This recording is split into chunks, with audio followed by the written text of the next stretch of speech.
family begins to experience noises, movements, and apparitions inside their house, one where there were never any signs of ghosts. It all happened over several days, until, in the same way it began, it stopped. And there's a very important reason for everything. It's a pleasure to be allowed to bring you ghost stories again. Stories of apparitions, of completely inexplicable encounters, that you let us share the following tales of the paranormal with you. We won't linger any longer at the entrance of this episode. The door is open. You can enter if you want. If not, this is your last chance. For those who decide to continue, there's no turning back. You are now entering the following tales of the night. Good night to you and the community. This happened a few years ago, back when I was still living with my family. It was just the four of us, my parents, my younger sister, and me. Our house wasn't anything unusual. No strange past, no rumors, nothing that would ever make you think something was off. Honestly, it felt completely normal. And that's why what happened next didn't make any sense. It started one afternoon. No wind, no bad weather, nothing out of place. Everything was calm. And then, out of nowhere, the living room window just cracked. Not like something hit it.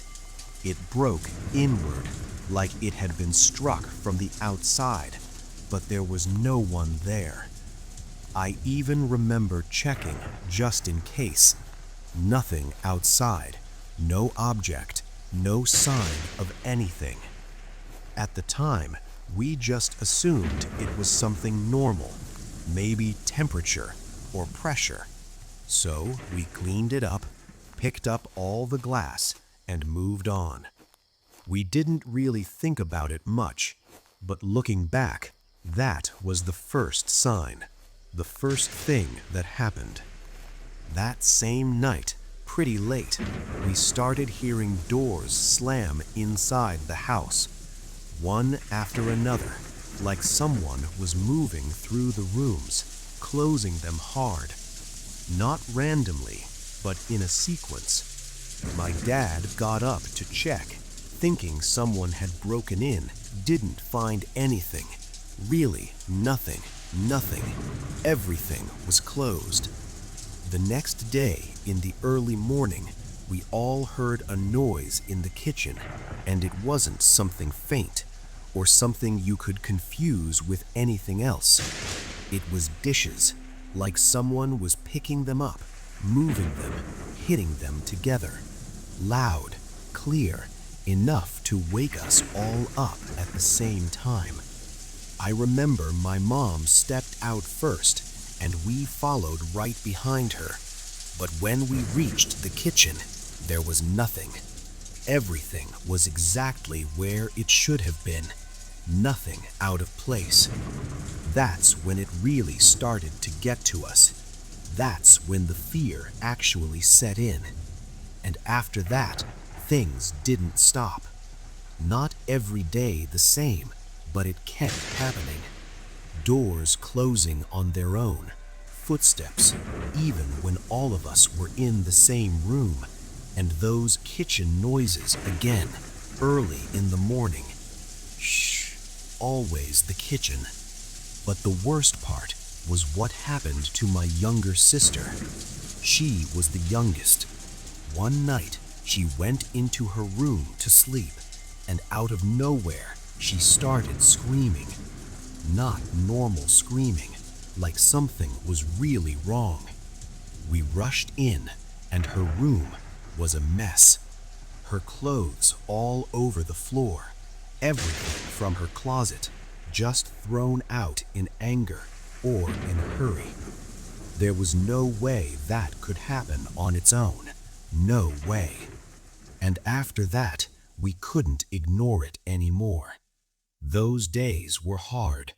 Nobody wanted to be alone. We stayed together, slept in the same room, lights always on. I swear, even the smallest sound would wake us up. Shh. It felt like something was there, but we didn't know what. And it stayed like that for 9 days. Exactly 9. Then, just like that, it all stopped. From one day to the next, everything went back to normal. No more sounds, nothing moved, nothing broke, like none of it ever happened. Eventually, we stopped talking about it, tried to forget, until months later, a lawyer contacted my mom, said he needed to talk to her about an inheritance. It turned out her father, someone she barely knew, had passed away. He had another family and never really acknowledged her. But still, he left her a piece of land, even though he had only seen her once when she was a child. My mom was confused, but she agreed to check the documents. And that's when she noticed something that made all of us go quiet. The date of his death. It was the same day the very first thing happened in the house. We counted the days, and it matched. 9 days. Like a novena. My grandmother was the one who said it first, that maybe he wasn't at peace, that somehow he tried to come close, to reach my mom. And when those 9 days ended, he finally left. We still don't know what it really was. We never actually saw anything. But what happened during those 9 days, we've never forgotten. We never will. Hello, Uriel. Good evening to the community. What I'm about to tell you happened when I was 11 years old. But for a long time, I remembered it as something that just happened on my street, like one of those stories neighbors tell each other. And over time, it became something more.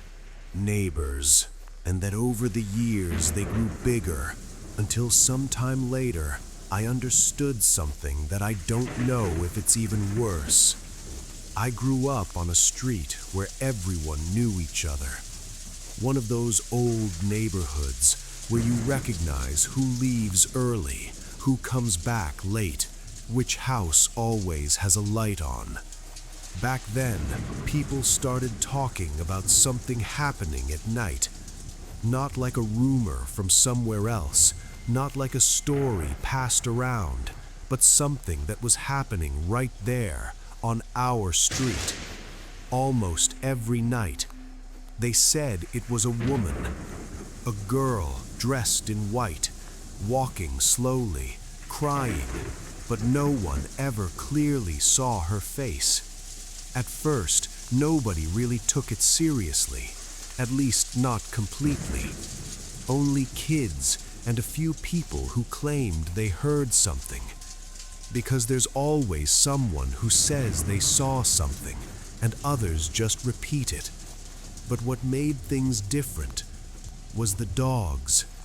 There were a lot of dogs on our street. The kind that stay outside, that play around, bark at strangers, then calm down. Normal behavior. But this wasn't normal. People said that before anything happened, before anyone heard her, the dogs would start acting strange. Like they already knew something was coming. They'd get restless, wouldn't listen to their owners. And that's when it happened to me. I was asleep, until the noise woke me up. First, the dogs, all of them barking at the same time, but not the usual barking. It sounded wrong, like crying, like they were scared or in pain. That woke me up completely. I stayed still, just listening, trying to figure out what was going on. And then, I heard it. A woman. It wasn't like a scream from a movie. It was deeper, sad, like someone who had been crying for a long time and couldn't stop anymore.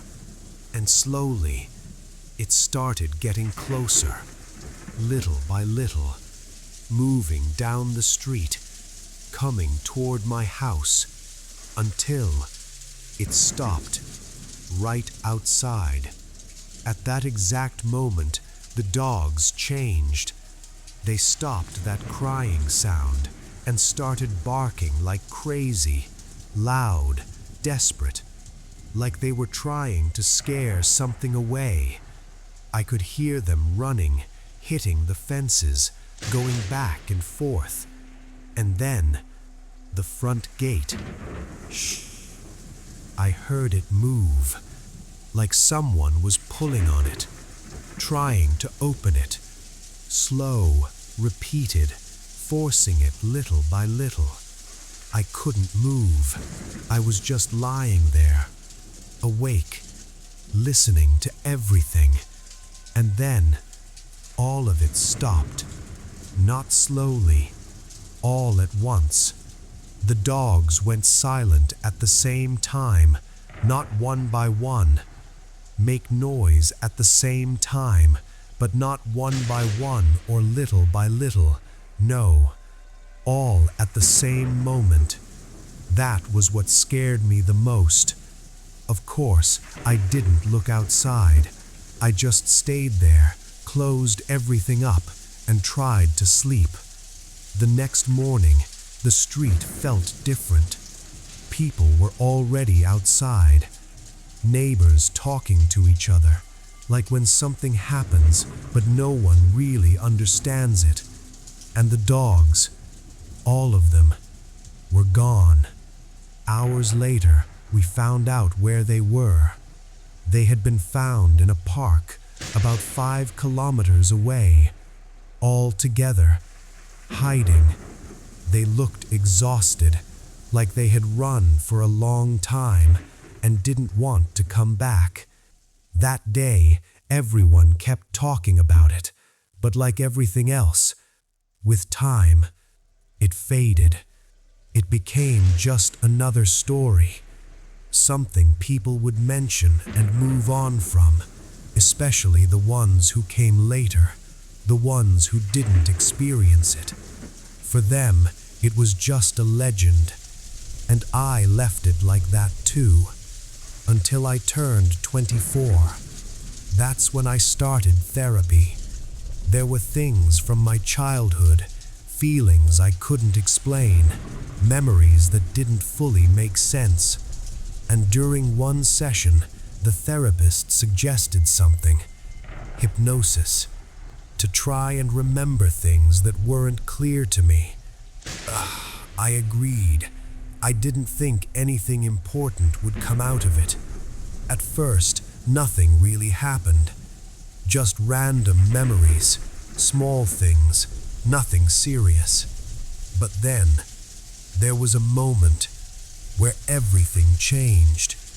We tried to go back to one of the strongest moments of my childhood, something that affected me, even if I didn't fully remember it.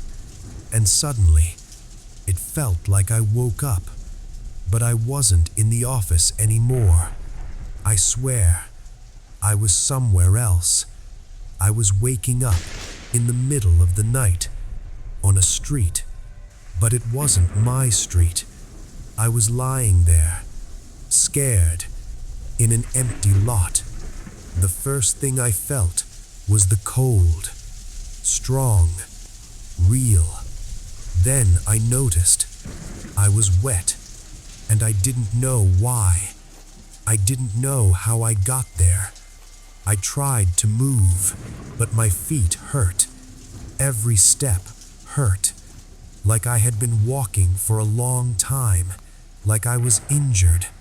Still, I kept moving. I left the lot, walked forward, and after a while, I reached a street, and that's when I recognized it. It was close to my house. That realization, it hit me hard. I felt something strange, like relief and sadness at the same time, and I started crying.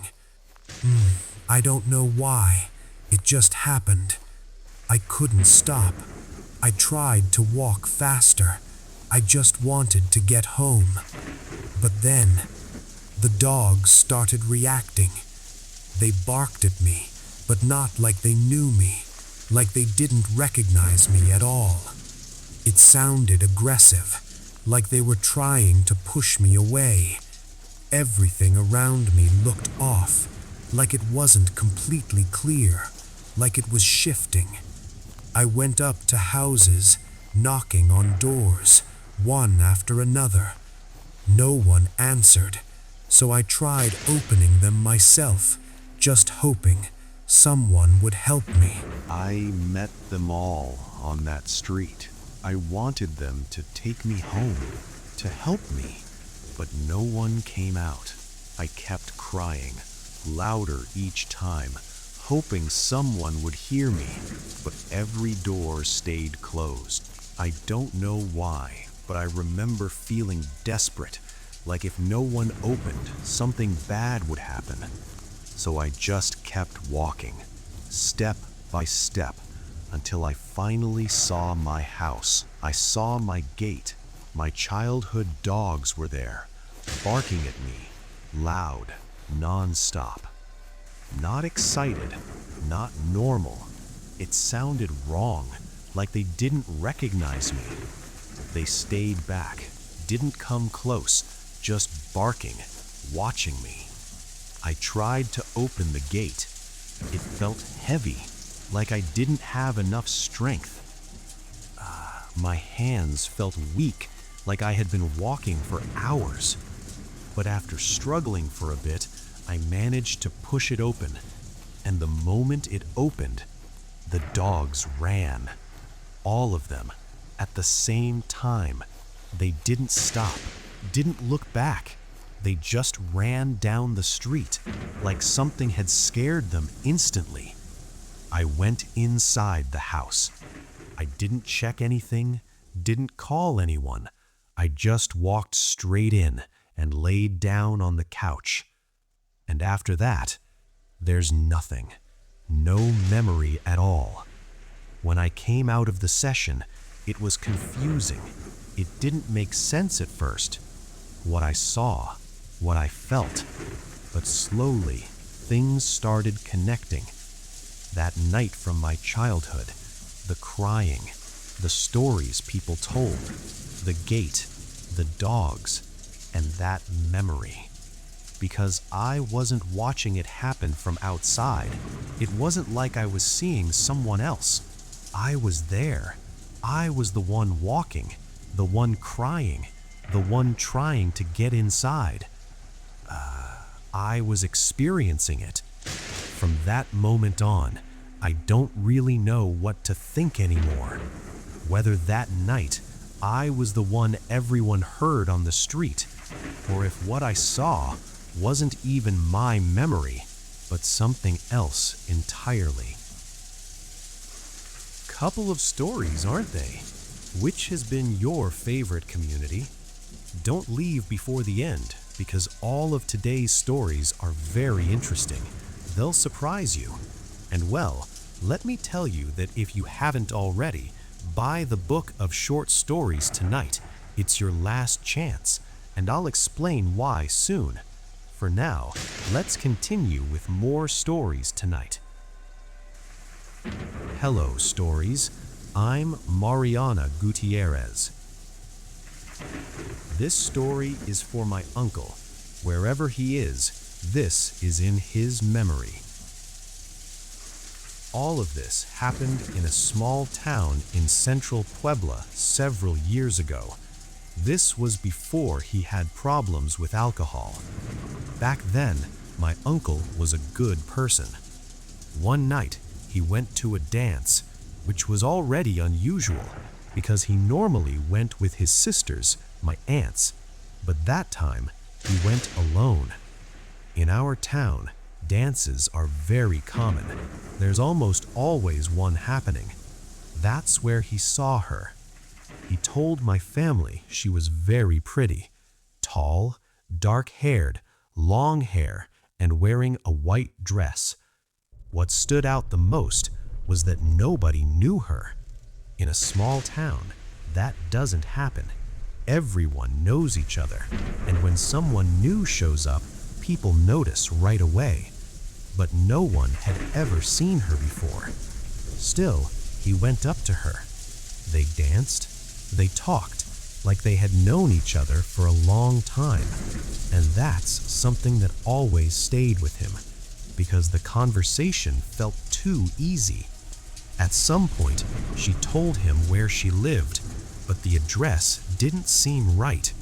It was a road he passed every day, and still he didn't say anything. He thought maybe she had come because of the festivities, or maybe he just hadn't noticed her before, even if that felt unlikely. When it started getting late, she asked him to walk her home. She said she was alone and that it was on his way. My uncle agreed. At first, people said he did it because he liked her, because he thought maybe something more could happen that night. They left the dance and started walking.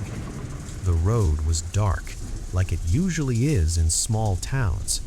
Little by little, they kept moving forward until they reached a place people were already avoiding, a well.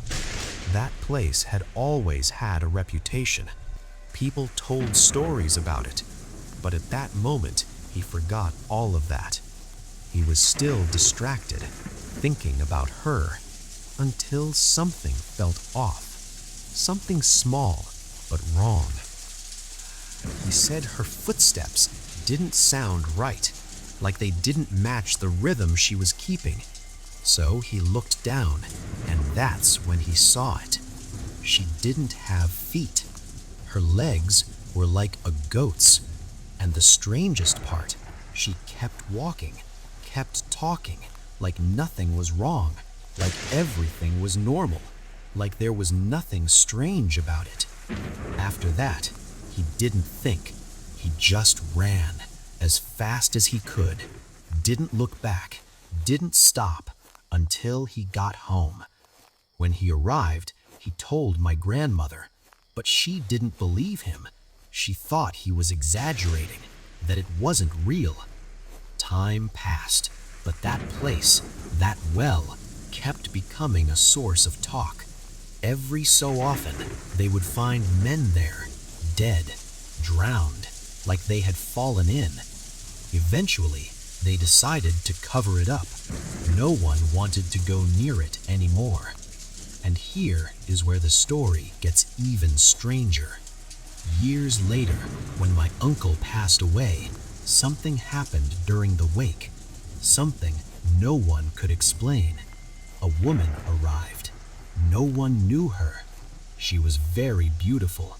Black hair, dressed in black, with a veil covering her face. That caught a lot of attention, because in my family, that kind of clothing isn't common at wakes. She sat in the back, away from everyone. She didn't speak to anyone. When people offered her bread or coffee, she refused. She just stayed there, crying, for a long time. They say she left around 2 in the morning and never came back. She wasn't at the burial, she wasn't at the prayers, and to this day, no one knows who she was. But I think you can imagine what our theory is.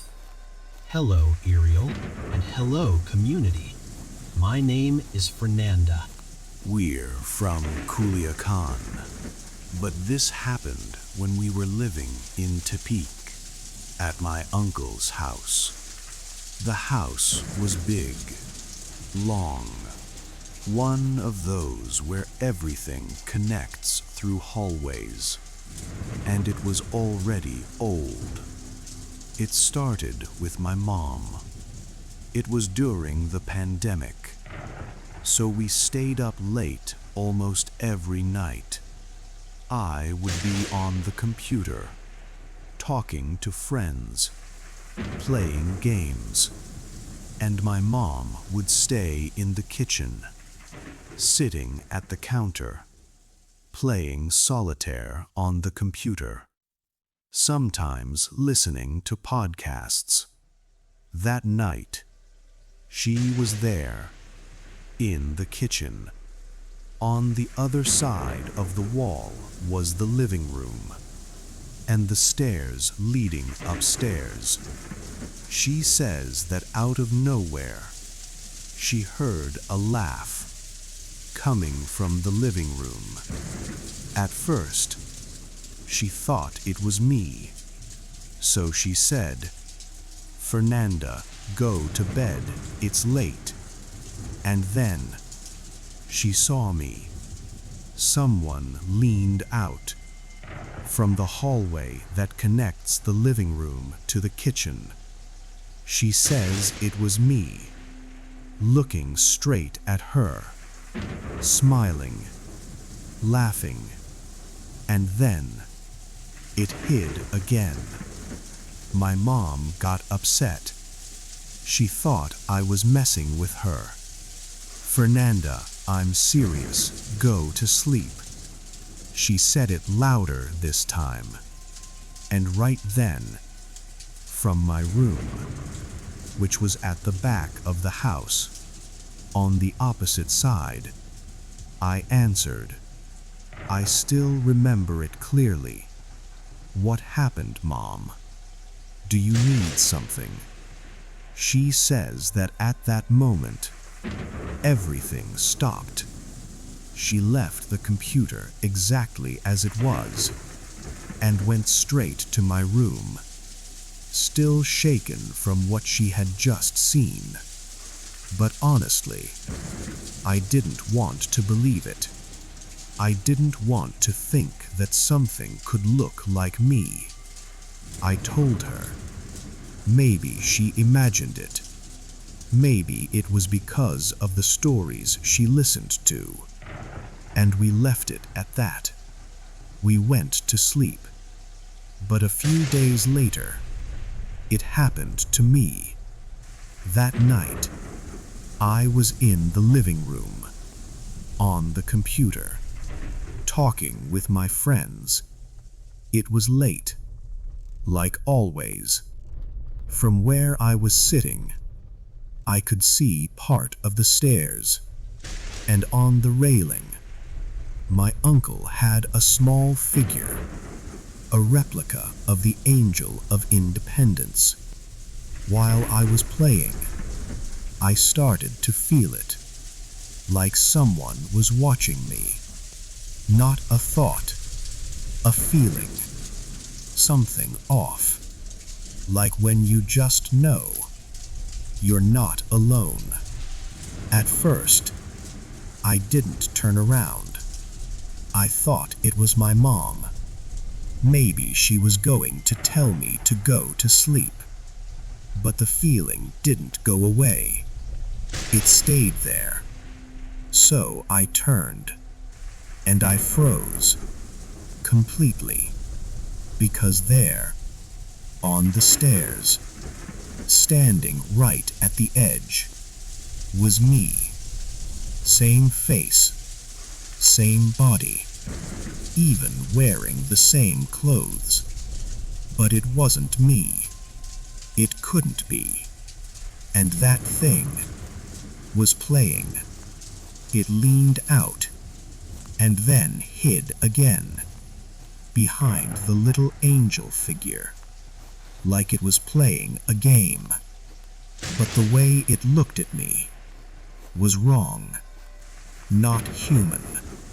There was something in its face, something twisted, like it was mocking me, like it knew something I didn't, something bad. I don't know how long I stood there, just staring at it. I couldn't move. until my friends started talking through, to call me, asking if I was still there. And that's when I reacted. I closed everything, told them I was going to sleep, didn't explain anything. I went straight to my room, and that night, I didn't come out again. I barely slept. The next day, I told my mom. She didn't say anything. She just looked at me, like she understood. We never told my uncle. It was his house, and even though he wasn't scared of anything, we didn't want to put that idea in his head. But a lot of things happened in that house. This isn't the only story I have from there. Good evening, Uriel. I'm writing you from Mexicali. This happened when I was 17 years old. I was working at a fast food place, one of those that closes really late, after 3 in the morning. The kind of place that's always full. Refrigerators, boxes, racks, everything packed into tight spaces where we worked. I got that job because things weren't good at home. So even though it was hard, I needed it. That day, I had argued with my supervisor. Nothing serious, but it left me upset. And because of that, she sent me to clean the walk-in coolers. I was already tired, annoyed, so I decided to step away for a bit. I went to the bathroom. It was at the very end of a narrow hallway. There was only the bathroom door and a large metal cabinet full of cleaning supplies. While I was there, I heard a loud bang. Really loud, like something heavy had hit the floor. I went out, thinking something had fallen, or that I was about to get blamed for it. But when I stepped out, the cabinet was gone. Not fallen, not moved aside, just gone. I stood there, trying to understand what I was looking at. It didn't make sense. So I went to find my coworkers, to ask them if they had moved it, or if they heard anything. But I couldn't find anyone. Not a single person. And that didn't make sense. There were several of us working. It wasn't a place where people just disappear. And that's when I started to feel it. That fear. I tried to go back to the main area, but I couldn't reach it. I kept walking, but the door wasn't there. The windows weren't there either. I tried to turn on the lights, but I couldn't find the switches. I wanted to scream, but nothing came out. It was a strange kind of panic, something I had never felt before. It felt like I was there, but at the same time, I wasn't. Like the place was familiar, but wrong.